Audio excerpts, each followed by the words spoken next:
Baik, selamat malam untuk saudara-saudaraku semua dimanapun Anda berada. Saya senang ini jumlah yang cukup banyak. Malam hari ini kita akan bermenung bersama seputar salah satu tema yang selalu menarik untuk kita sama-sama renungkan, yaitu menyangkut penderitaan. Saya memberi judul baru atas renungan kita malam hari ini, yaitu penderitaan itu misi dan bukan sekedar konsekuensi. Banyak orang berpikir kita mikul salib itu karena konsekuensi memperjuangkan sesuatu. Kalau sekedar memikirkan salib atau penderitaan sebagai konsekuensi, maka ujung-ujungnya adalah keluh kesah. Tetapi kalau kita menghayati penderitaan sebagai bagian dari misi mengikuti Yesus, di situ justru yang akan mengalir adalah syukur bahwa kita bisa mengambil bagian kecil dari salib Yesus. Nah, bahan ini sebenarnya pernah juga saya bagikan untuk teman-teman, mungkin ada yang pernah ikut, ini menjadi penghangat kembali. Kalau kita berbicara tentang penderitaan, itu selalu ada hubungannya dengan dosa. Sopir yang ugal-ugalan itu bisa mendatangkan penderitaan bagi dirinya sendiri, tetapi juga bisa berdampak bagi orang lain. Pengembang perumahan, tambang, dan sebagainya yang serakah, yang tidak mengindahkan analisa lingkungan, itu bisa mengakibatkan tanah longsor, banjir, dan lain sebagainya. Pejabat yang korup menyebabkan hak masyarakat hilang. Bisnis beras impor yang lebih menguntungkan elit lokal dapat membuat petani dan dalam negeri berteriak karena nilai jual beras. Hasil panen menjadi sangat murah. Akibatnya penderitaan ternyata terhubung tidak hanya dengan dosa pribadi kita, tetapi juga dengan dosa yang dibuat oleh orang lain. Ternyata dosa memiliki efek sosial. Kita sudah hati-hati, tetapi seringkali menjadi korban dari orang yang tidak hati-hati. Hidup seorang individu adalah bagian yang tidak terpisahkan dari komunitas masyarakat. Kita tidak pernah hidup sendiri secara mutlak. Setiap dari kita ada dalam jaringan kehidupan. Jangan berpikir bahwa apa yang kita buat tidak memberi pengaruh bagi orang lain. Perbuatan baik ataupun perbuatan jahat yang kita lakukan itu memiliki pengaruh tidak hanya pada diri kita sendiri, tetapi juga pada pribadi lain. Dosa yang kita lakukan, sekalipun secara tersembunyi, seketat dan serapi apapun persembunyian itu, tetap memiliki pengaruh negatif bagi orang atau makhluk yang lain. Dalam hal inilah, saudara-saudariku, penderitaan bukan terjadi melulu karena kelalaian atau dosa pribadi kita, tetapi karena kelalaian atau dosa orang lain. Namun, pengalaman Tuhan kita Yesus Kristus atas penderitaan, atas salib, itu membuka mata kita semua bahwa penderitaan, apapun penyebabnya, entah karena diri kita ataupun karena orang lain, bukanlah sesuatu yang harus dihindari, tetapi sesuatu yang harus dihadapi. Dalam perspektif iman kita sebagai orang beriman Katolik, penderitaan bukan sesuatu yang harus selalu dijelaskan. Banyak sekali orang selalu mencari penjelasan atas penderitaan. Penderitaan bukan sesuatu yang harus dijelaskan, tetapi sesuatu yang harus dihadapi. Ini penting.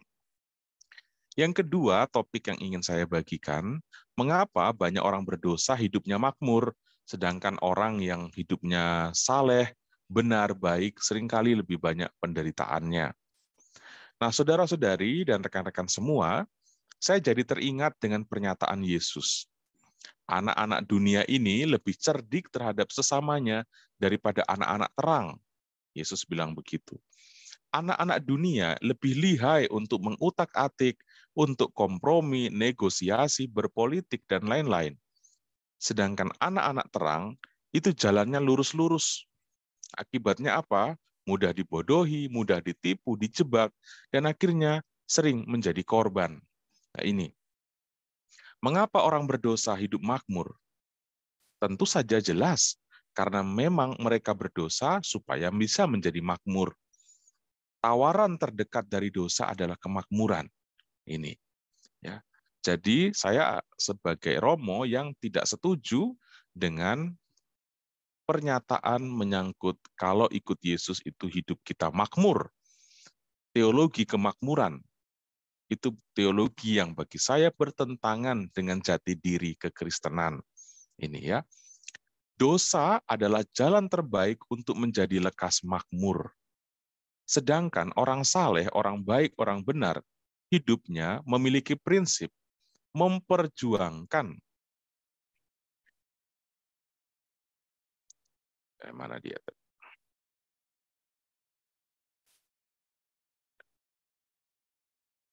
Hidupnya memperjuangkan hidup bukan untuk sekedar makmur. Nah ini, ya, perjuangan hidupnya bukan untuk sekedar menjadi makmur.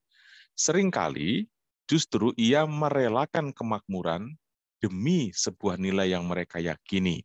Nah, ini perbedaan antara orang yang pendosa dan orang yang memperjuangkan sebuah kebenaran.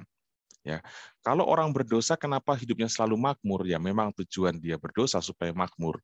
Sedangkan orang-orang yang berjalan pada jalan yang benar, acap kali justru berjuang untuk merelakan kemakmuran demi sesuatu yang mereka sebut sebagai keselamatan. Tunggu, screen saya hilang ya.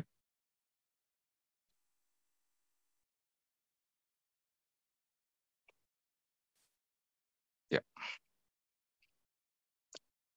Nah, seperti orang yang menemukan harta terpendam, yang menjual seluruh harta kekayaannya dan membeli ladang yang menyimpan harta terpendam itu. Artinya, orang-orang yang merelakan kenyamanannya demi nilai tertentu, demi keselamatan, dia nggak peduli dengan apa yang sedang dia miliki sekarang karena dia menemukan sesuatu yang lebih berharga daripada yang dia punya sekarang. Ini, orang berdosa tidak berpikir demikian, tak peduli dengan keselamatan, yang penting kenyamanannya didapat. Nah, ini penting untuk kita sama-sama renungkan, saudara-saudari. Bagi orang saleh, bagi orang benar, hidup ini bukan hanya soal kenyamanan-kenyamanan pribadi, tetapi lebih soal bagaimana menghadirkan keselamatan bagi banyak orang. Ini menjadi penting untuk kita renungkan bersama-sama. Justru karena prinsip seperti inilah, maka orang-orang saleh memiliki banyak tantangan hidup dibanding dengan orang yang memang merencanakan dan bekerja sama dengan dosa untuk hidupnya.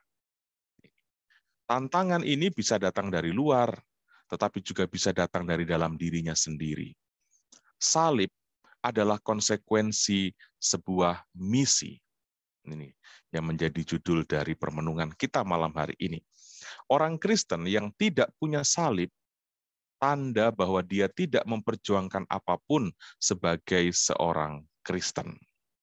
Ya, sekali lagi, kalau orang Kristen berharap hidupnya tidak punya salib, itu tanda bahwa dia menjadi Kristen tanpa pernah memperjuangkan apapun. Saya pernah menyindir dengan mengungkapkan kita seringkali orang Katolik itu tanpa sadar kita berdoa membuka doa dengan tanda salib, tetapi isi dari doa yang kita buka dengan tanda salib adalah permintaan supaya kita tidak mengalami salib. Nah, ini harus direnungkan dalam-dalam dan sungguh-sungguh, supaya kita mengerti apa sebenarnya artinya membuka doa dengan tanda salib itu. Hal yang ketiga yang ingin saya bagikan, apakah orang yang berdoa banyak itu lebih dikasihi Allah dibanding orang yang tak pernah berdoa? Nah, mari saudara-saudari, kita tidak berpikir bahwa praktek kerohanian itu semacam investasi. Banyak orang berpikir semakin banyak berdoa, pasti nanti Tuhan akan semakin sayang. Semakin banyak kita berdevosi, maka Tuhan akan semakin berpihak pada kita. Jadi seakan-akan praktek doa itu memiliki unsur transaksi. Ada semacam nilai investasi di balik usaha-usaha kerohanian kita. Kita jangan berpikir seperti itu. Beriman itu artinya berelasi. Kalau kita disebut beriman, itu artinya kita berelasi, kita bersahabat, kita sedang bersekutu dengan Allah. Itulah yang disebut beriman. Orang yang banyak berdoa harusnya lebih paham, harusnya lebih kenal tentang Allah. Sehingga hidupnya bisa menjadi hidup yang menghadirkan Allah. Ini. Ya, sekali lagi kalau kita disebut beriman, pertama-tama yang perlu kita sadari adalah beriman itu berarti berteman dengan Allah. Beriman itu berarti berelasi dengan Allah. Fokusnya Allah bukan tentang diri kita. Allah itu baik, entah kepada orang jahat maupun kepada orang yang baik. Kepercayaan kita bahwa Allah adalah kasih juga harus membuat kita menerima kenyataan bahwa Allah pun mengasihi orang jahat. Nah, ini susah untuk kita sering bisa terima. Kita sering bertanya, kenapa orang yang nggak pernah berdoa, hidupnya juga baik-baik saja dibanding dengan kita. Kita perlu sadar, Allah itu baik, Allah itu kasih. Dia kasih terhadap orang baik dan kasih juga terhadap orang jahat. Allah itu mengasihi pembunuh dan juga mengasihi korban pembunuhan. Baik pembunuh maupun yang dibunuh, itu sama-sama mendapat kasih dari Allah. Ini yang sulit untuk kita terima acap kali. Tetapi mau tidak mau kita harus terima itu. Ini ya. Termasuk bahwa kita toh harus mengasihi orang jahat sebagai bentuk partisipasi kita di dalam kasih Allah. Kemakmuran, kenyamanan bukan ukuran seseorang itu beriman atau tidak beriman. Ini ya, tadi dibacakan untuk kita intensi yang begitu banyak untuk mendoakan orang sakit. Sakit atau sehat itu bukan ukuran dari beriman atau tidak beriman. Jadi orang yang sakitnya nggak sembuh-sembuh, belum tentu tidak beriman dibanding dengan orang yang sehat. Atau sebaliknya, orang yang sehat bugar, belum tentu lebih beriman daripada orang yang sakit-sakitan terus. Ini. Kalau kita ingat, kemarin kita baru saja merayakan Jumat Agung, kepala pasukan itu menyebut Yesus sebagai sungguh orang ini adalah anak Allah. Dia menyebut Yesus sebagai anak Allah, bukan karena Yesus berhasil turun dari salib, bukan karena Yesus berhasil mempertontonkan kehebatannya dengan tiba-tiba menghilang, atau mungkin tiba-tiba turun dari salib atau melawan musuh-musuh. Tidak. Ungkapan sebagai anak Allah yang disebutkan oleh kepala pasukan itu justru muncul karena apa? Karena reaksi Yesus atas penderitaan, reaksi Yesus atas salib yang terlihat sangat-sangat berbeda dan sangat mengagumkan dibanding dengan orang-orang lain yang juga mengalami nasib sama, yaitu disalib. Ini. Nah, ukuran iman itu dilihat dari bagaimana kita menjalani kenyataan demi kenyataan dalam hidup ini. Itu ukuran iman. Seperti apa kita menjalani hidup, itulah yang menunjukkan kita beriman atau tidak beriman. Jadi, beriman itu bukan dilihat dari kenikmatan atau kenyamanan yang kita terima, yang kita peroleh, yang kita dapat dalam hidup kita. Ya, saya harap sampai pada titik ini kita bisa mengerti. Orang yang hanya mencari rasa aman tidak akan pernah memperjuangkan nilai-nilai Kristus. Nah, ini penting disadari ya. Sekali lagi, orang yang hanya mencari rasa aman tidak akan pernah memperjuangkan nilai-nilai Kristus. Nah, ini. Kalau hidup kerohanian kita hanya memperjuangkan rasa nyaman pada diri kita, maka sudah bisa dipastikan kita akan menjadi orang yang saleh, tetapi menjadi orang yang tidak peduli dengan orang lain. Kita menjadi orang yang saleh, tetapi terpisah dari kenyataan hidup sesama.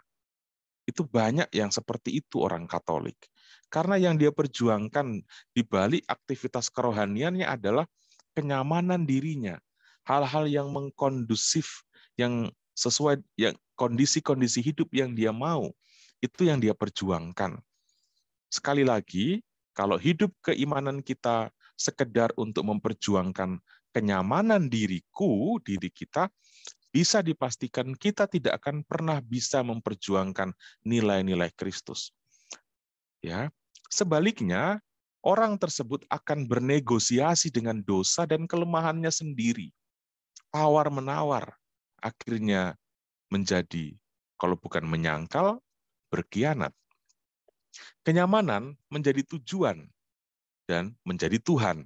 Sedangkan Tuhan yang sebenarnya akhirnya sekedar menjadi alat untuk kepentingan meraih kenyamanan itu. Apakah kita seringkali merenungkan itu, saudara-saudariku? Benarkah Tuhan itu sungguh-sungguh jadi fokus hidupku, atau sekedar jadi sarana atau alat untuk menunjang apa yang sedang aku perjuangkan? Kalau aku disebut beriman, apakah aku mau menjadi alat Tuhan, atau justru Tuhan yang aku inginkan menjadi alat untukku? Ini ya, kalau kita seringkali mendengar lagu-lagu rohani, aku ini adalah alat bagimu Tuhan. Tapi seringkali kita justru memperalat Tuhan. Kita yang menjadikan Tuhan sekedar alat untuk apa yang kita mau. Nah, ini perlu kita sama-sama dalami. Hidup saleh, hidup baik, dan hidup benar, hidup rohani yang luar biasa, itu semua bukan untuk mengubah-ubah kenyataan hidup. Jadi kita rajin sembahyang, kita rajin devosi, kita rajin beramal kasih.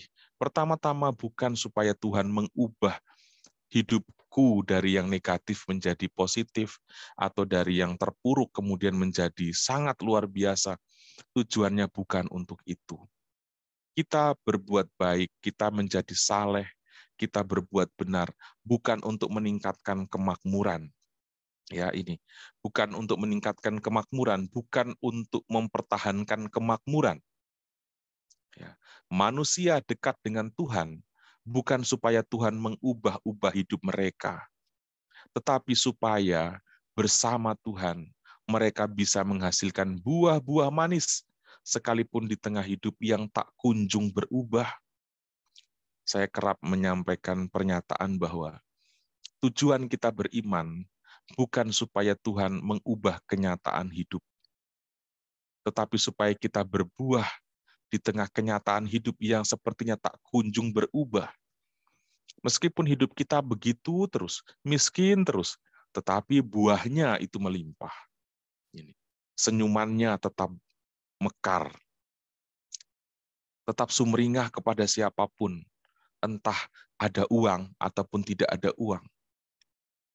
Semangat pengampunannya tetap kuat, meskipun seringkali dibenci, disindir, dan seterusnya. Ya.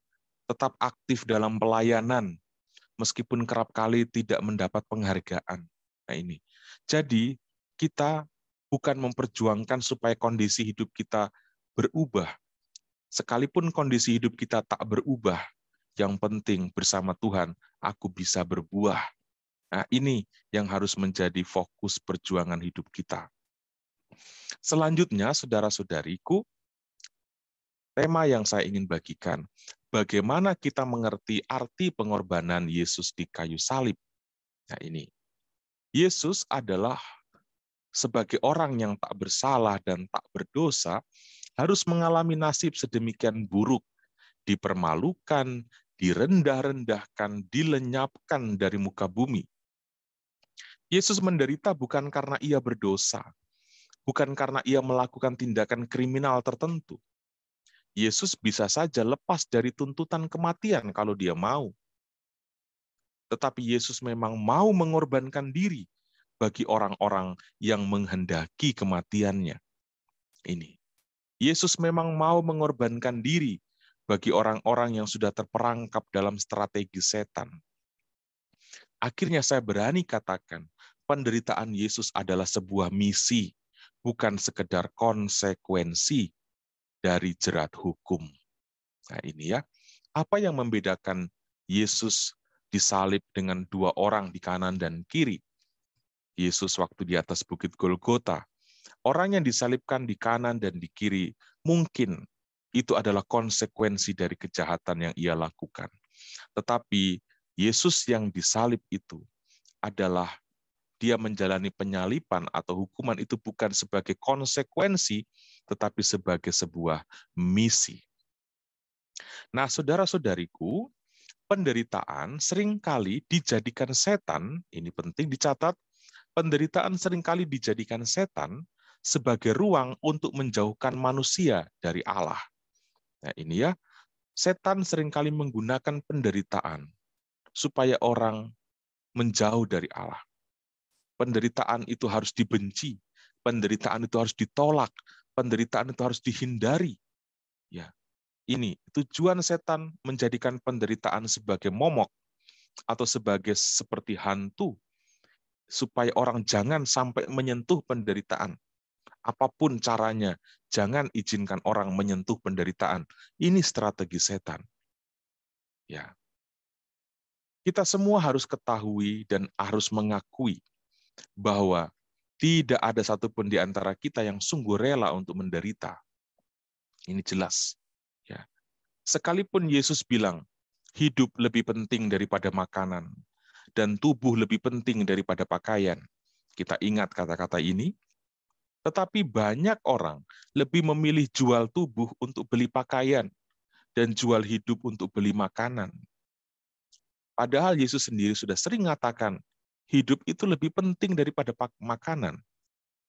Tetapi demi makanan orang jual hidupnya, jual jiwanya, jual imannya demi makanan dalam tanda petik. Ya.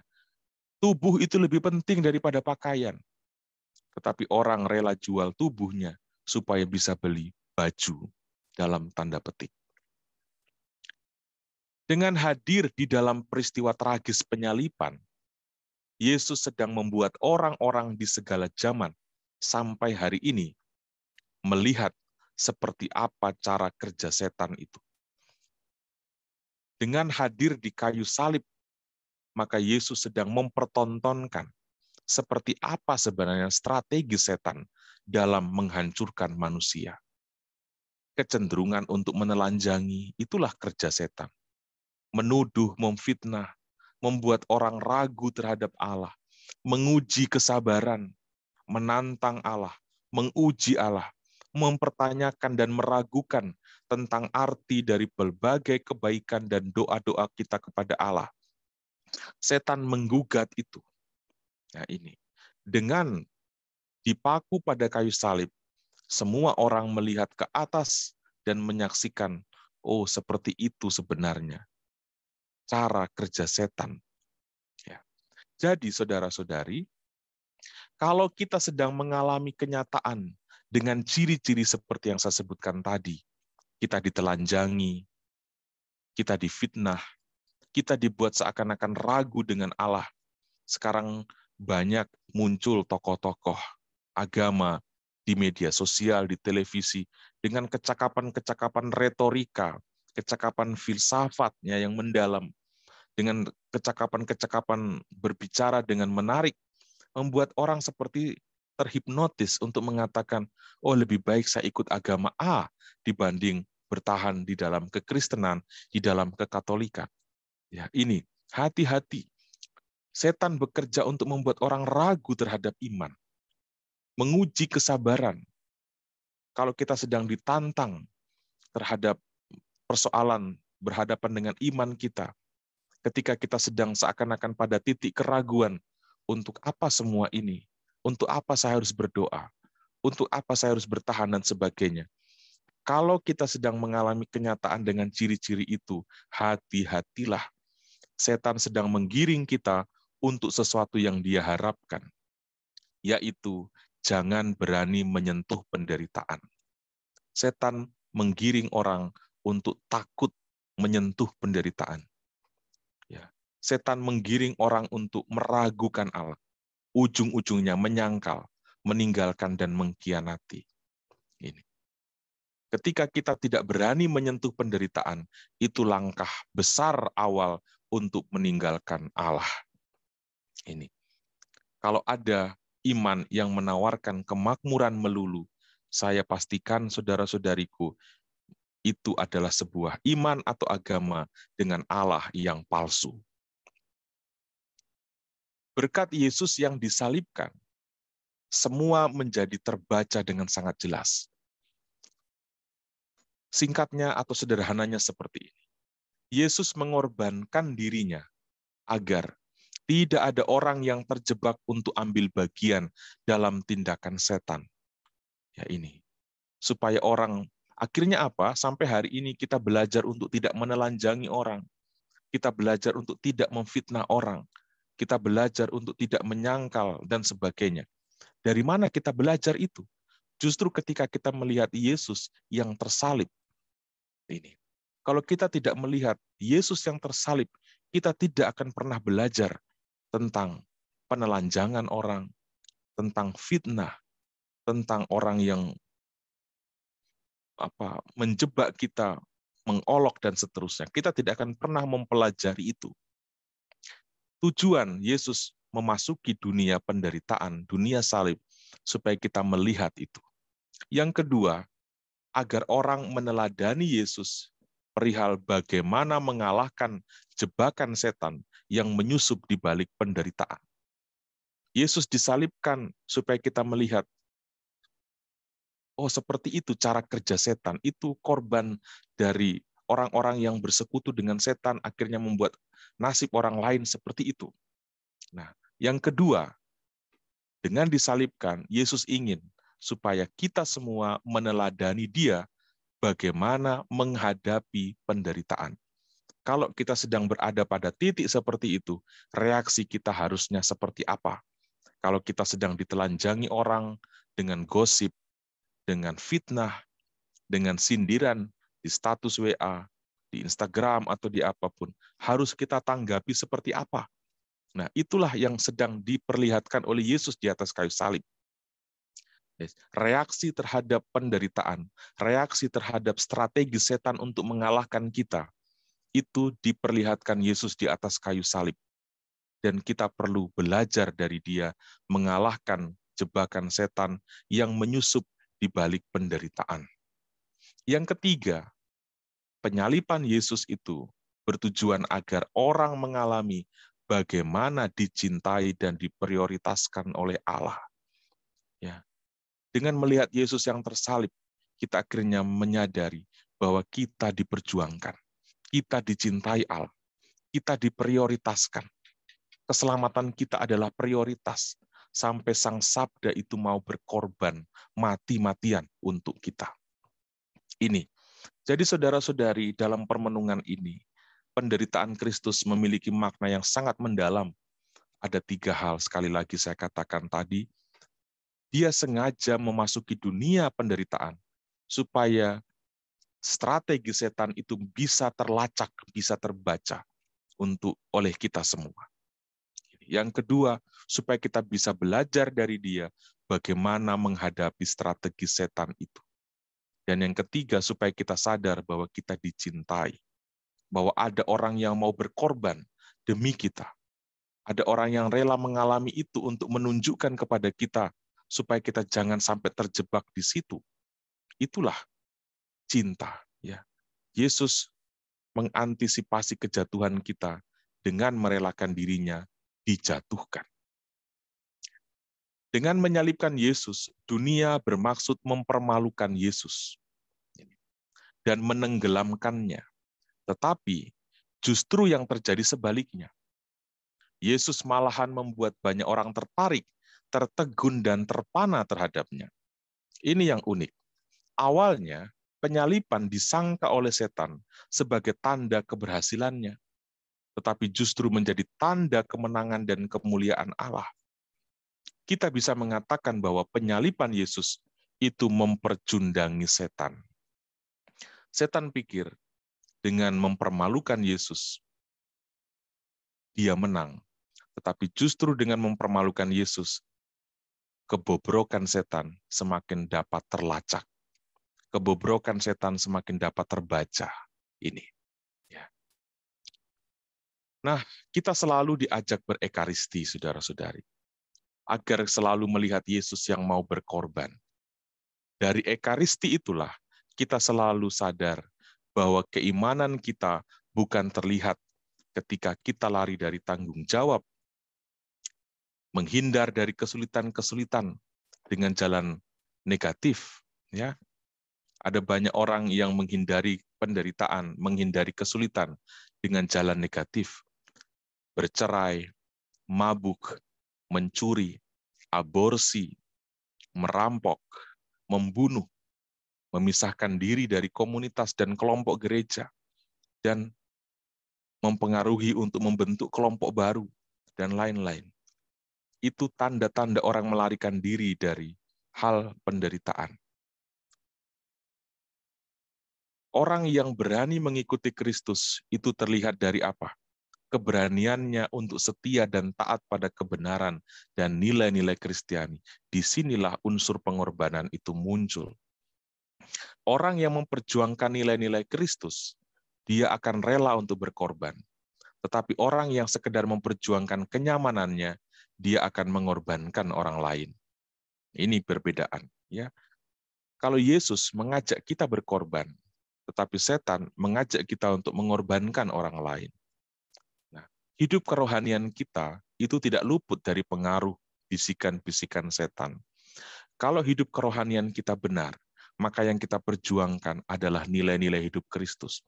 Tanda orang memiliki kerohanian yang baik, yang benar, dan bagus, itu terukur dari seberapa dalam unsur pengorbanannya yang muncul dari kedalaman hidupnya. Orang tidak bisa mengaku beriman secara mendalam kalau dia miskin dalam pengorbanan. Ini.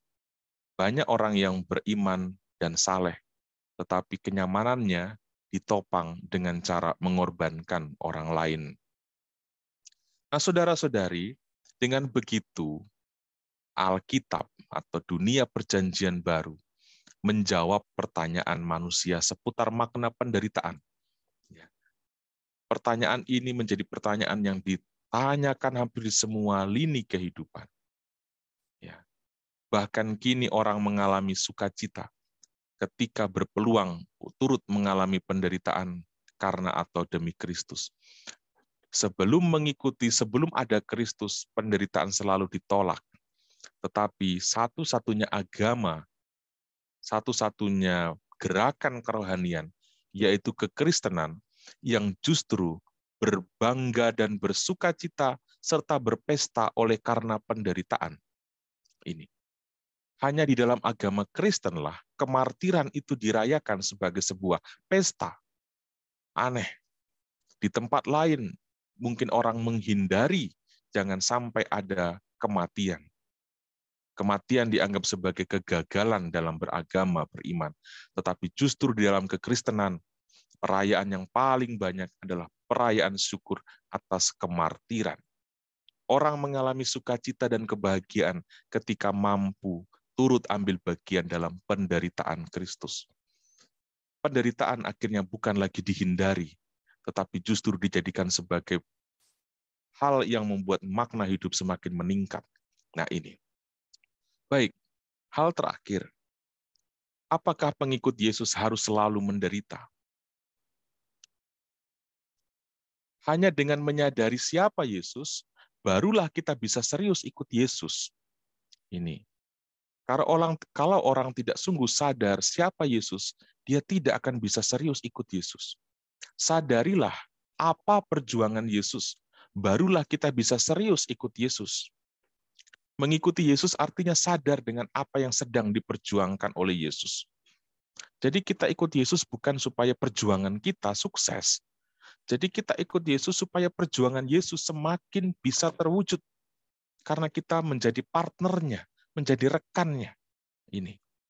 Jadi dibaptis, ketika kita dibaptis, sebenarnya kita sedang direkrut untuk menjadi partner Yesus, memperjuangkan kepentingan Yesus.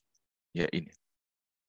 Orang yang mengikuti Yesus sebenarnya tidak ada lagi kemerdekaan dalam dirinya. Semua dipersembahkan untuk Yesus. Sebab ikut Yesus itu berarti bukan ikut diri sendiri. Saya sering merenungkan ini. Kalau orang sungguh-sungguh mau disebut pengikut Kristus dan konsekuen dengan kata-kata itu, dirinya akan rela diikat oleh Yesus. Dan itu nggak nyaman. Tetapi ketidaknyamanan itu membahagiakan. Begitu. Ada ketidaknyamanan yang membahagiakan. yaitu ketika kita dicintai oleh Yesus. Kita bahagia, tetapi kita tahu ada ketidaknyamanan karena kita berbentrok dengan fisik kita, dengan keinginan-keinginan kita. Tetapi orang yang jatuh cinta sungguh-sungguh dengan Yesus akan memandang ikatan Yesus itu sebagai sebuah titik terdalam untuk menemukan artinya aku diciptakan oleh Allah. Pengikut Kristus harus pikul salib. Ya, sebab untuk memperjuangkan kepentingan Kristus membuat kita berhadapan dengan hal-hal yang sulit di luar diri kita. Kita berhadapan dengan keinginan dan harapan dunia. Contohnya, ketika kita menolak korupsi di tempat kerja, kita akan diasingkan. Menjadi pertanyaan, kita lebih memilih teman atau Tuhan?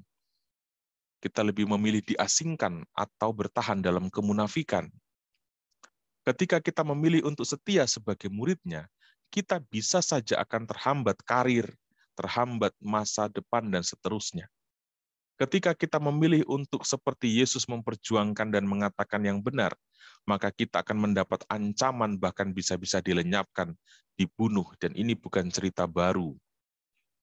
Ketika seorang siswa rela mendapat nilai 6, walaupun dia bisa mendapat nilai 10 dengan mencontek, inilah kesejatian seorang pengikut Kristus. Haruskah menderita? Tidak. Tetapi kita harus siap kalau ada misi untuk turut menderita bersama Kristus. Ini.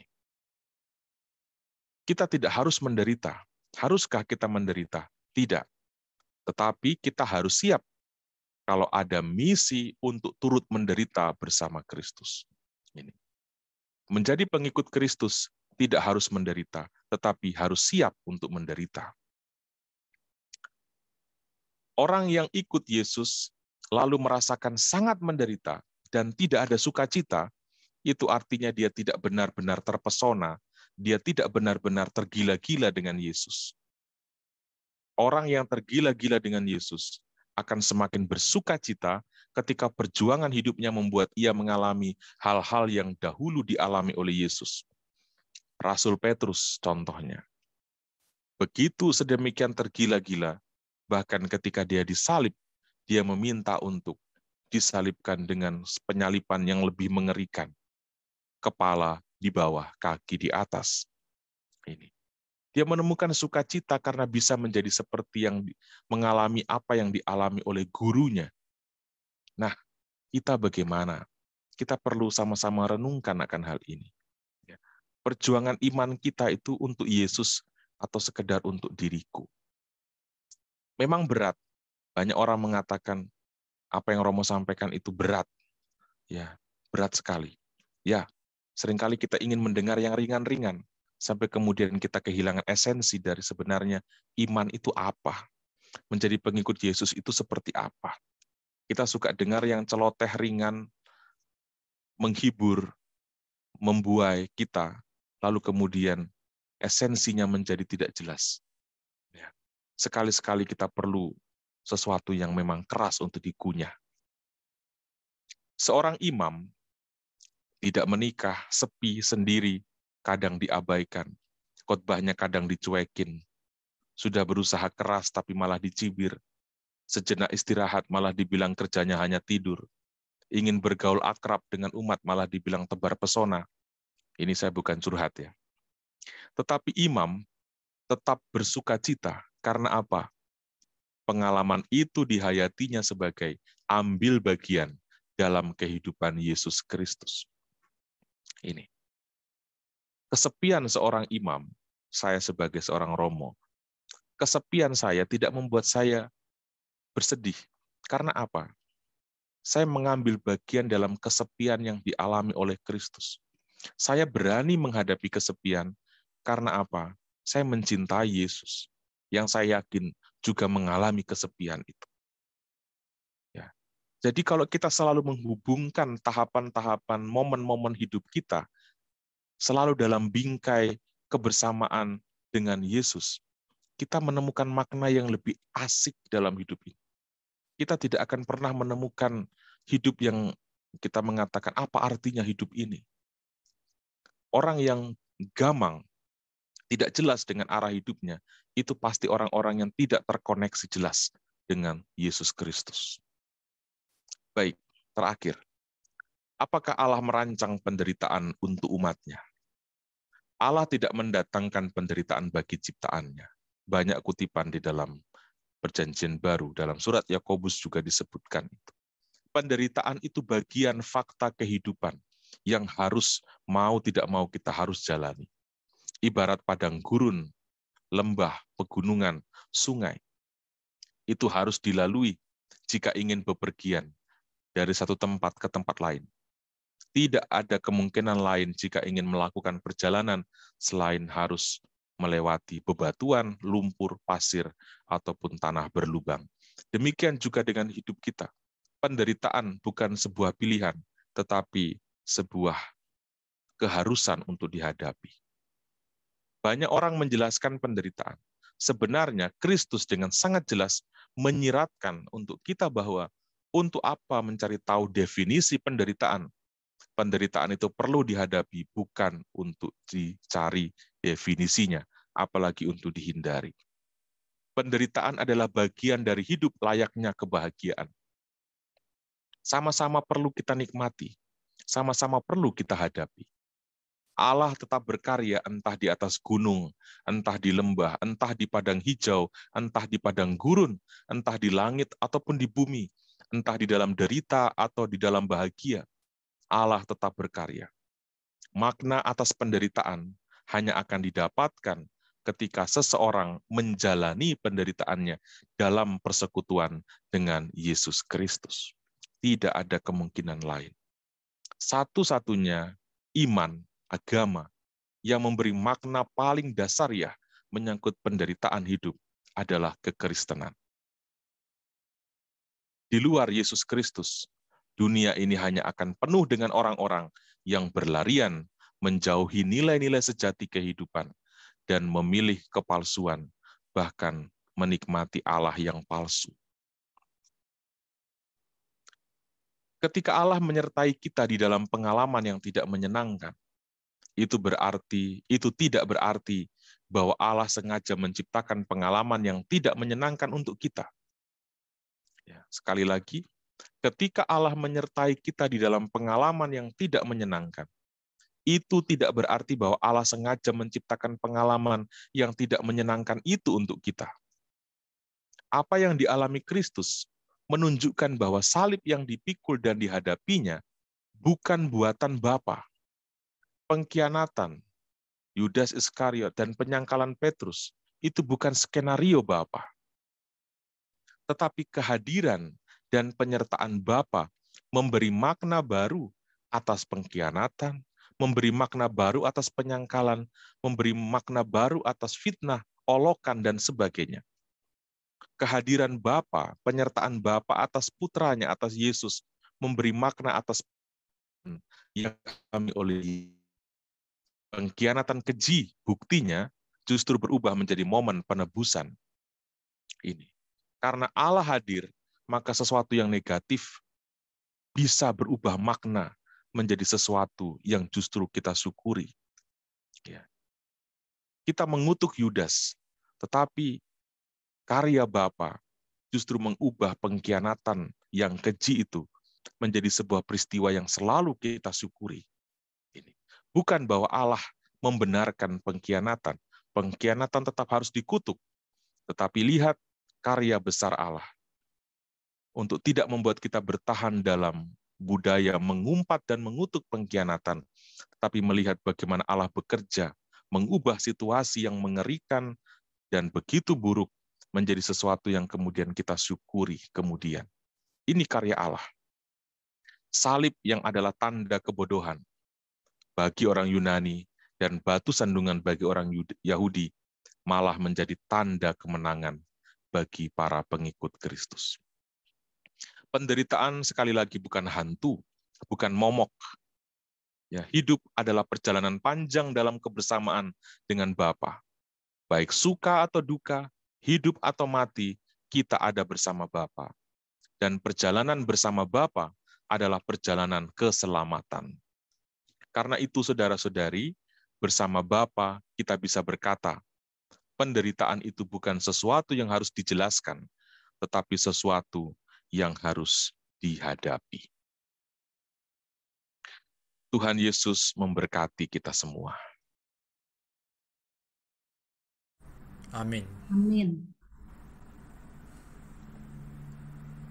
Baik, terima kasih banyak Romo Aba yang telah menyampaikan materi renungannya yang sangat luar biasa, sangat menyemangati dan sangat memberkati kita semua. Saudara-saudari, mari kita bersatu dalam doa penutup untuk kegiatan webinar kita malam ini. Bapa yang penuh kasih, kami mengucap syukur bahwa kami bisa melalui malam hari ini dengan merenungkan menyangkut makna dari penderitaan. Kami belajar bahwa penderitaan adalah juga misi. Ketika kami menjadi pengikut Yesus, kami diajar untuk tidak beriman, untuk menghindari penderitaan. Sebab kadang-kadang Engkau menghendaki kami mengalami penderitaan, karena Engkau sedang bagi dunia ini. Dan dibutuhkan orang-orang yang mau berkorban, dibutuhkan orang-orang yang rela terluka, dibutuhkan orang-orang yang mau rugi, mau sakit hati.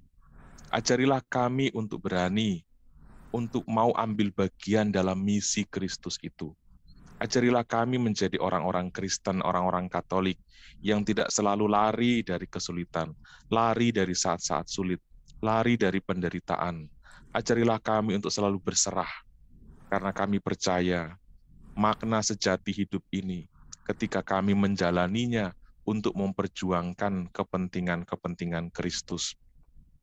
Bantulah kami untuk beriman secara lebih mendalam, tidak beriman kekanak-kanakan terus-menerus, tetapi beriman yang semakin lebih dalam dan semakin mendalam. Kami percaya Engkau membantu kami untuk perjalanan keimanan ini. Berkatilah semua pengurus pelayanan dalam komunitas Satora. Semoga mereka yang memperjuangkan pendalaman iman, khususnya para kelompok devosan kerahiman ilahi, semakin sungguh-sungguh menemukan kebaruan hidup melalui perjumpaan-perjumpaan mereka.